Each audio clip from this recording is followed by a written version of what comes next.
Peace. This is Wise for Wise Words Media, and we just came off of witnessing history yet again last night. But this type of history is the type you don't want to be associated with. Chris Paul, the point guard, as some call him, out here looking like the choke guard. Out here looking more like a point fraud.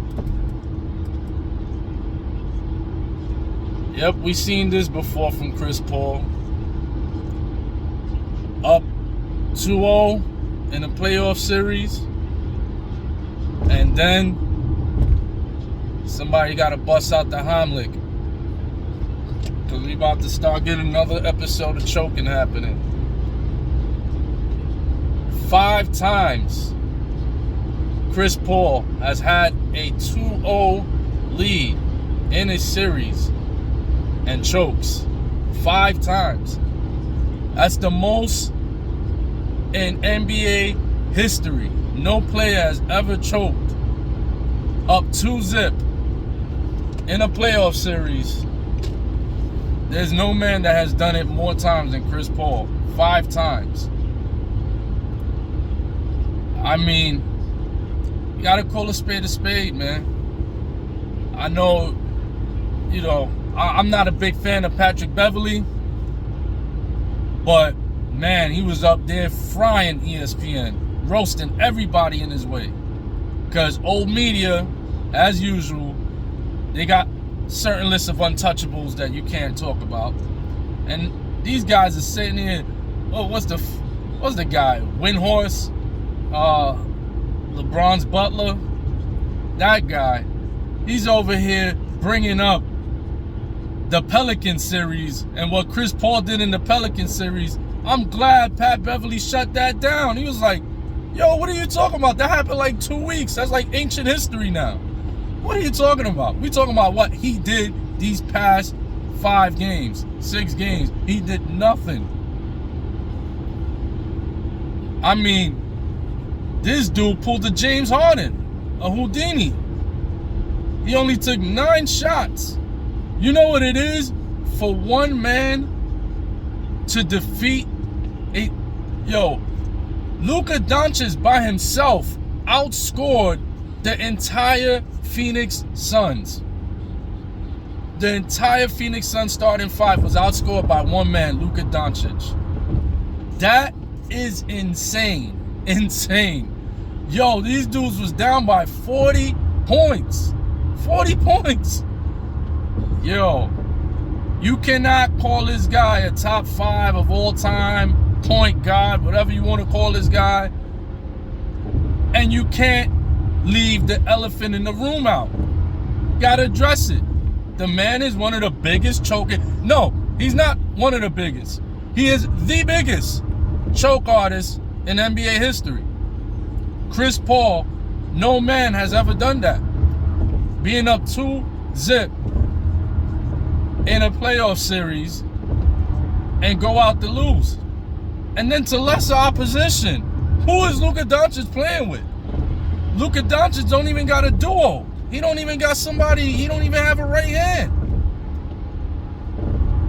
All he got is a bunch of role players with him. These dudes got Jalen Brunson looking like Isaiah Thomas. Like, yo, crazy, man. Yo, Doc Rivers gets a lot of slack for his coaching blunders and how he's giving up leads in playoff series. But guess who was the point guard? Guess who was running the show for Doc Rivers a few of those times that Doc Rivers blew a series? Yeah, you guessed it. That guy. Yeah, the point fraud. He was the point guard running the show for Doc Rivers in those blunders. So yeah, you can't bring up Doc Rivers and not associate him with Chris Paul. It's about time we start calling him out, man. Nobody wants to call out Chris Paul because he's an ambassador for the game and he's a politician. But you gotta call a spade, man. You gotta keep it a buck. Chris Paul is now in the record books. He made history. He is the most choking NBA player in the playoffs of all time. I didn't make this up. Go look it up. He is now officially the choke god. So yeah, let's dead that point guard talk. I don't want to hear that no more. Especially that's regular season stuff. You can point guard all you want regular season. Cool. You could be point guard in regular season. Fine. But if you want to talk about the true point guard, by far, bar none, it's Magic Johnson. Greatest point guard of all time. This guy can't even pass Magic Johnson a ball in the layup line. Magic Johnson is untouchable. That's the point guard. I don't know how this guy skipped the line.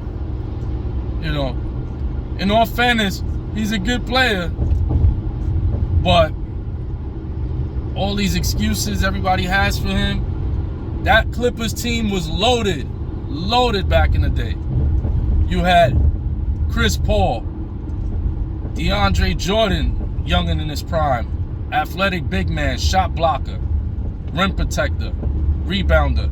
You had freakish athletic ability, the second coming of Shawn Kemp and Blake Griffin.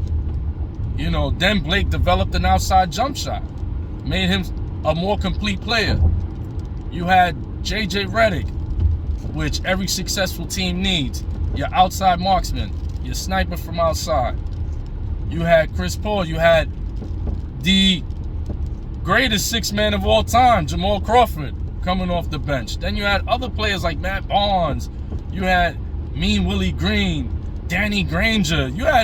They were loaded.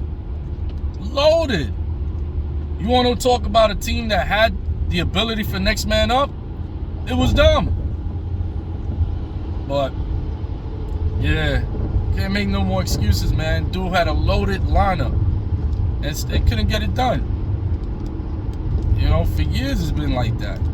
But people always give him a pass. Everybody want to call out Harden. Everybody want to call out Paul George. You know, Pandemic P and all that. But yeah, let's call it. Let's call it, man. Ain't nobody choked more than this man.